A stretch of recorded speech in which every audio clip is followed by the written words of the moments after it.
foremost. They currently sit on 2-3, 10 game wins to 12 game losses. We've got Bektos, Get Overkilled, and Sloth-ish taking to the field. And their job is a pretty simple one, Gaogaen. Get a win by as big a margin as possible and hope that Illinois Esports up in 4th, who are facing Illinois State University. Yes, we know it's confusing. They hope that they lose as much as possible. Their chances of a top 4 are slim, but they are there. And you know what? With their coach Bektos on the field, I would hope that that big brain analysis is able to be applied in quick fashion here. They'll need it against their opponents, Bethel University. They sit below University of Illinois Springfield on the table, but only by one individual game if you're, disregarding the whole 2 and 3 versus 1 and 4 thing. At any rate, it's Real J Bay, Goose, and Georgie, I believe, playing for Bethel University here.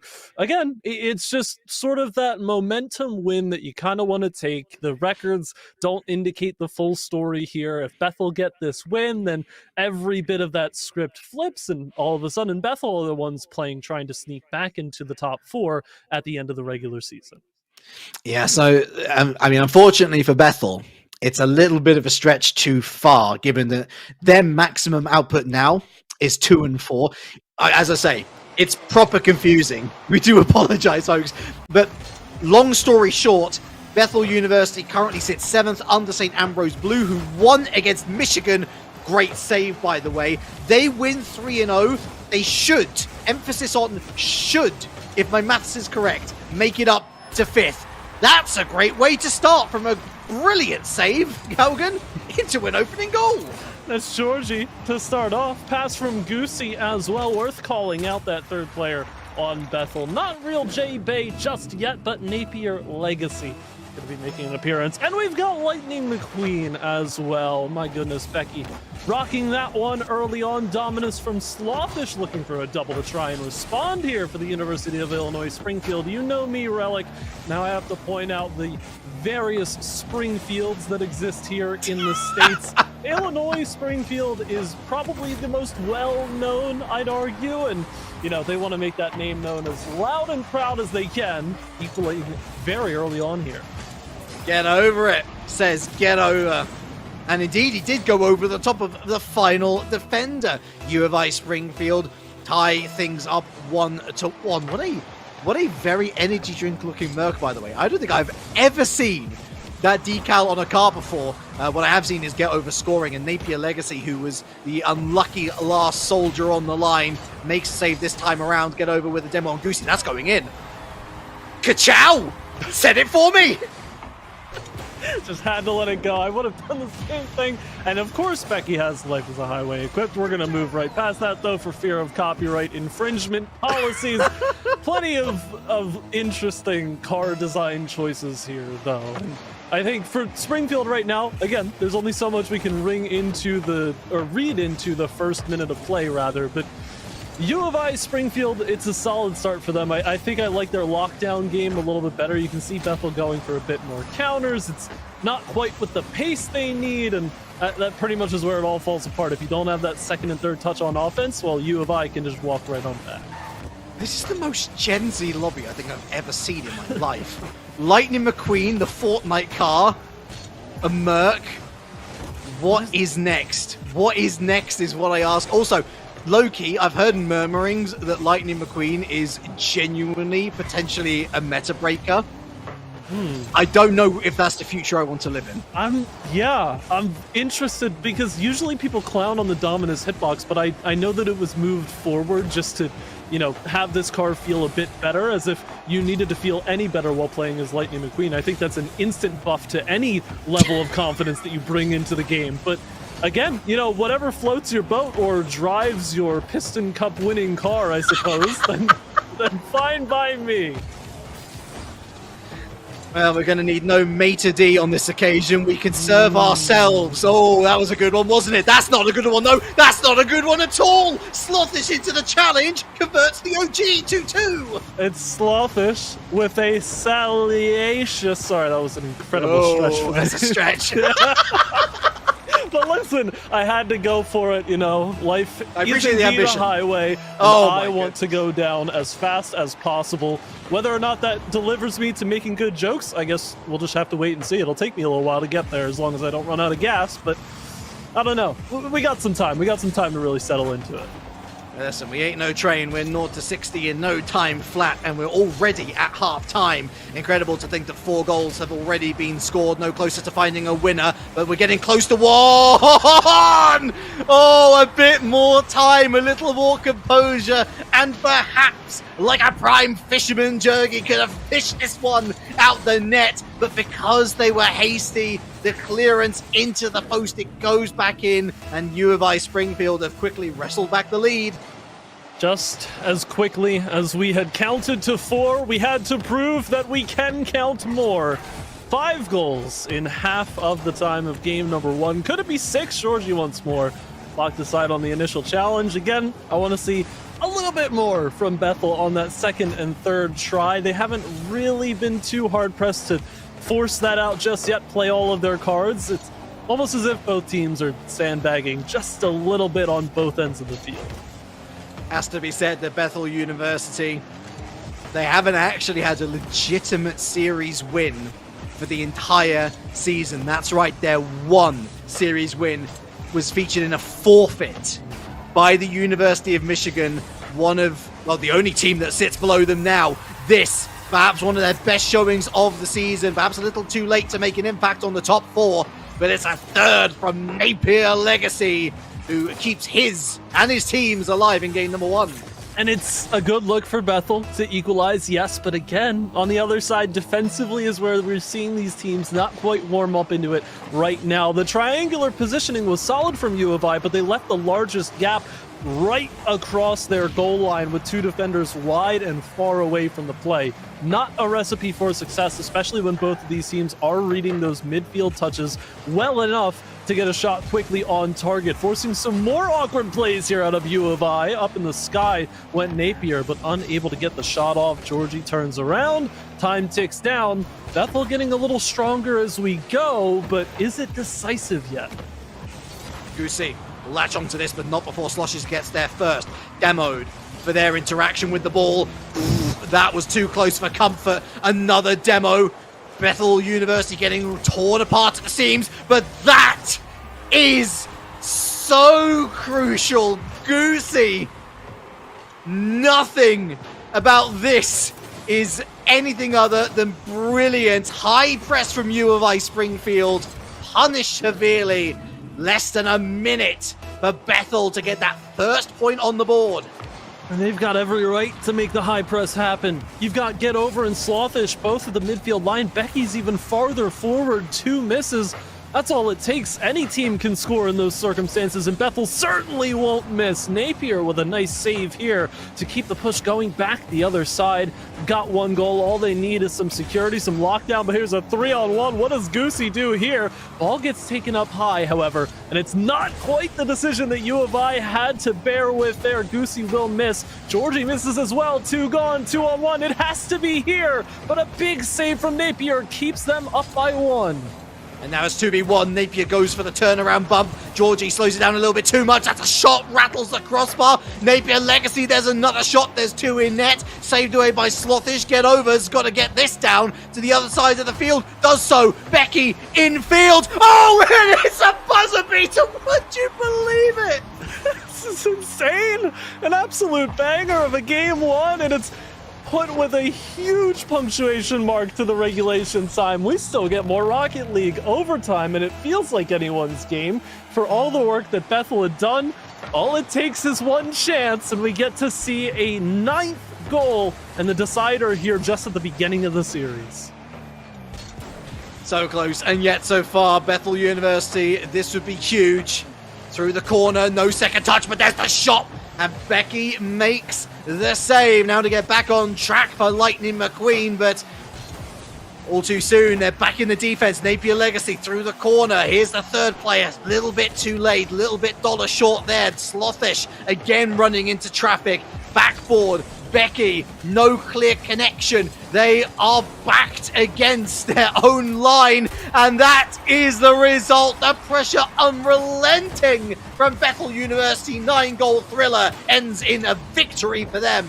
And it's exactly what you expect when you watch that overtime in a little microcosm of its own existence. I think that some wise words of wisdom from the late Doc Hudson, spoiler alert by the way, I do apologize, might not go amiss here for U of I Springfield. If you're going hard enough left, you'll find yourself turning right. And much in the same way, Gaogaen, U of I Springfield, in continuing to shoot and shoot and shoot, eventually opened up the defense to be scored upon and scored upon and scored upon again. Not that that matters too much. Melee in the middle, ball could go anywhere, goes into the back of the net, ka-chow.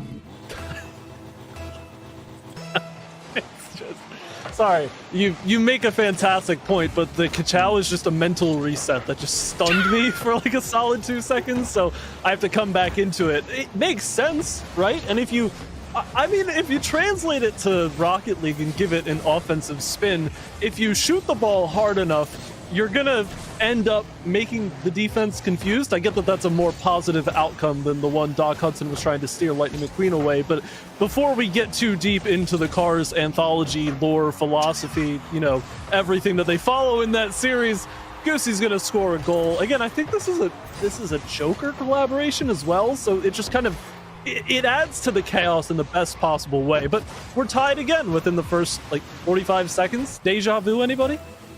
Great shot as well. Forcing it low, pouncing on what was a loose ball that really could have gone anywhere. It goes to show, put yourself in the right place, and more often than not, the opportunities will fall to you. Case in point, but get over. Really should have put this one home. Even more so Slothish. I know that wasn't the best starting position, but pressed the panic button a little too early. Get over sees a path through the middle, wins the second challenge. Fortuitously falling to Slothish, gets the pinch off the wall. Goosey forced back here. The Fortnite car reigns supreme in the air for the moment. And there's the clearance through the middle for Goosey. Back to the backboard for Blue. 3.5 to play. Bethel with a solid chance here. Oh. You wanted that shot to be just a bit harder. There was still somewhat of a defensive wall set up, so I think it's difficult to see that shot go through, but there's definitely a world where Bethel grabbed the lead. Now they've got to watch themselves. Goosey sitting at the midfield line, playing a bit too patient. Slothish looking for a center. Becky jumps already, gets it to go through, but it's just too far wide, too far right. Another challenge, and this is the thing. Both of these teams have looks at counterattacks time and time again, but they've got to always keep their heads up and be careful about how much they commit forward, because it could just come right back at them. I get that that's very basic philosophy, but it's very present in this series. Both of these teams have to watch how they set themselves on defense in big transitions. Yeah, Bethel's being either too cute or not committed enough. I can't quite decide which when it comes to out-of-possession plays. They're losing a lot of these hundreds to U of I Springfield, which, of course, conversely gives U of I Springfield way more tools in the arsenal to utilize, and it just offers them free shots on net. They haven't found the go-ahead goal just yet. Maybe they'll need to find another go-ahead goal if Goosey slows it down and makes things interesting for the Blue defense. That's a great shot. It's a great save by Slothish. The point being, Bethel University have the opportunity to grab this series by the horns and at least bring it back to a tie game. I want to see a little more determination and a little less so-soing. We'll see who brings it first. Open play, as it ever was here. We've gone a long time without a goal, and it feels a bit uncanny valley, if I'm being honest. But, speak, and so we shall receive. I will manifest it. Goal right here. There it is. There it is. Depth perception almost threw me off, but it is just inside that far post. Excellent shot from Georgia here. I realize I've got to correct my own point. When I say take the series by the horns, I mean they can go 2-0 up in the series here. And now they have got that lead. They've got that goal to defend against, but I don't want to see them sitting back on it. I want to see, again, that determination in the midfield to continually win the ball, to put U of I under pressure, because this defense has cracks in it. They are putting band-aids over them in the best of scenarios. It looks like they're not able to adapt on the fly. This is a fantastic opportunity for Bethel University, again, to finish over U of I Springfield, but they need that sweep. They're so close to at least getting to Game 3, with that still being a possibility. Well, they've got to like their chances from where they sit right now. Still a bit of defending to do, and we know what U of I Springfield were able to do, being down 1 goal at the end of game number 1. That time is quickly approaching. Did they get it done faster than 0 seconds? Challenge goes awry. Becky picks up the bar, however, and a risky save to make off your own teammate allows U of I Springfield to maintain this possession, this high push up into the zone. Slawfish goes next, sends it just wide. Get over with a challenge. Becky punches it. Solid coordination there on the offensive side. We're all tied up. That first try was ka-chow without the catch, but much better next time around, to be fair. If Becky had missed that goal, it might be time to put down the controller. It would have been harder to miss the score. But score she has, 2-2. Important time in the match as well here, Gaogaen. Less than a minute left! And Bethel University says, stop it! Act like they never left. Georgie on an offensive tear right now. It's been much with the help of teammates getting those passes exactly where they need to be. But talk about an offensive display right now. Georgie trying to will Bethel University into that 2-0 series lead. Slawfish had to grab the boost. Still tries to get it center for Becky. The challenge is there, but get over can't dive deep enough into the zone to make it count. 40 seconds in Bethel. Get a quick break the other way. They slow it down. Could they play the possession game or just kind of back off and wait for U of I to set something up on their own accord? Get over gets bumped away. Slawfish picks up the pieces, but Georgie gets a big save. U of I definitely have the mechanical prowess in the air, but they're just not finding Bethel University willing to basically lie down and take it. They might find a fourth backboard, crunched against it by Becky. Requires a full court carry here, but it's going to be denied immediately by Napier Galaxy. By Napier Rapier, I should be Napier Rapier? What on earth am I saying? My words are discombobulated. Bethel University has a fourth, and much like a lap around the motor speedway of the South Gaogaen, U of I Springfield going in circles. They're against the match point. A reverse sweep required. You talk about determination, but dismiss. I mean, I think U of I have the ability to get back into this, don't get me wrong, but man, the amount of mistakes in defense is pretty egregious. And to be fair, I wouldn't mind if they were putting away the goals. They're playing like they should be putting away the goals, but they aren't because Bethel University's defense, which like you say, they're building a fantastic foundation off this in this series. It's more than enough. I mean, even moments like this, a little surreptitious doink forwards. Becky gets the save. Yes, but most times that's not been the case. I'm really, really impressed for a team that's been down on their luck, for a team that hasn't won a series legitimately to this point, Gaogaen. They look worth it, and I wouldn't be surprised if they pick up that sweep. Thoroughly impressed me as well. Picking out the gaps of U of I on defense, but trying to rectify those causes here. Center of the box, but Slawfish did not have the pace to turn around and get a decent chance off. Goosey with a couple challenges, back passes there. It's well calculated. Becky can't throw a screen up in time. Napier does have to block off, however, and come back to the midfield line as things slow down just a little bit. You can tell that the series is getting scrappier, but Napier, wow, what a highway robbery here for the first goal. Like a missile, honed in on a crucial moment here. Get over, there is nowhere else that he could have gone, and Napier knows that, and so they go for a bit of a sideways Goomba Stomp action. Totally successful. Get out of jail with the 1-goal lead. Are they even getting out of jail at this point? Ooh! Well, maybe the card was used up there, perhaps, Gaogaen, but still so impressive and intelligent play from Bethel as well. Certainly feels like they've purchased a favor there to get away without being scored on, but the job's not done. Not out of the woods just yet. Slawfish takes to the corner. Looking for a double. Didn't quite stretch that dominance far enough. I think with that longer hitbox, but maybe it's all just in our heads in the first place. Becky up to the skies. Lightning McQueen to deliver us into a tie game not to be. Bethel trying to go back the other way, but we ping pong over the midfield line with Slawfish getting another block here, and you can see that U of I Springfield understand proactive defense is the way to get themselves back in here, not allow Bethel to set up the passing lanes. And all of a sudden, we're spending a bit more time here in the orange half. Not to get too philosophical, Gaogaen, but everything is in our heads if you truly think about it. Bit of a double entendre on that one, but there's no double meaning to the scoreline. It is what it says. 1-1. And on the stroke of half-time, that is the shoot of hope that U of I have been praying for. Yeah, there's not too many times you're going to get a pass from that like your opponent, but when you do, well, you must score. And score they have, U of I Springfield. It's directly halfway through. We've got a tie game. We'll see what Springfield can do in this given instance. I like the tenacity that they're deciding to play with right now. Get a bit more aggressive on your first attacker's push. Get over just kind of waiting for this one to come down, though, because that's a difficult ball to chase. You put yourself a bit too far out of position, but now trying to make the quick turn. Slothish called it off and went for it instead. Now Get Over jumps on. Bethel a bit slower on the step here. Slothish first to the ball, grabs it, open net, and U of I Springfield sneak out to a lead.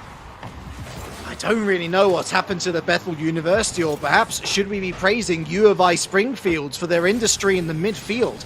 My main complaint is they get 90% of the way there and then they give the ball up freely. But on this occasion, they've actually taken their time in the midfield. They're looking for those passes with 100% accuracy, or at the very least setting up someone to get a definitive shot on target. And they're stretching the defense wide as well. So Bethel University, we can say that this is the first real time that we're seeing it tested. And boy, is it buckling. I think it's certainly a byproduct of what U of I Springfield have been able to do on offense. I think the entire series, at least from my perspective, their rotations have been pretty solid in terms of the space they give to each other. Haven't really seen too many doubles or, large missteps of that caliber. It's just when they leave too large of a gap and Bethel are able to take advantage of that situation. But offensively, you get those rotations cooking and spinning around where you're all evenly spaced. You're in that triangular shape and it feels like nothing can stop you. That can be a dangerous hill to let your opponents run down, but oh my, Goosey grabs a goal here with a little help from their friends. What's Kachow backwards? I don't even want to know. A complete misread off the backboard. Becky will not want to see that again. Bethel University will. Smiles on their faces as they are given a gift. And with 60 seconds left, I gotta say, UNI, well, not UNI, but UNI Springfield, of course, they were looking good. They were looking really good for their money. I was quite happy with them, with their defensive structure and everything. But now they've got to work the offense again. And it's Wokak. Sorry, it was in my brain, and I had to let that one out. I couldn't keep that to myself. That's all Becky will be saying at this point in time, unless they can right the wrongs and make it all go forward again. Tie game, under 40 to play. Missed touch in the corner. That one surely is getting close to target. Get over with the initial save. Goosey wants it center. Here's the jump from Georgie. Tried to get that near impossible angle down, but yeah, it's saved away. Top of the box again. Goosey turns too slow. Becky speeding through, forces a double out of the defense here, but Bethel, they're certainly strapped to try and get this one clear. And they managed to get the infield pass to all of nobody but the blue team. Ran out of players at the end of it all. Double demo, power play, triple demo, but the ball ends up continuing its trajectory into the orange half. A bit of mercy from the ball. It's supposed to be unbiased I say, but still we go towards a potential goal winner, a snatch from U of I Springfield eventually hits the floor. I think Bethel University will be happy for the reset. Yeah, it's the second overtime of the series, but you're right on it. This is U of I Springfield's game to take and advance us to game number 4, but Bethel are the ones who sit on match point, and Bethel are the ones who will take the series in 10 seconds of game 3 overtime. Blink and you miss it. Everybody jumping, nobody connecting, and Napier's waiting at the top of the box saying thank you very much. Kachow without the catch, as you said before. U of I Springfield go home in pain without a game. And Bethel University finished 5th. On the back of that, they finished 5th. The top 4 is locked in. I don't know what the Illamy score is, but they're going to be delighted. Man.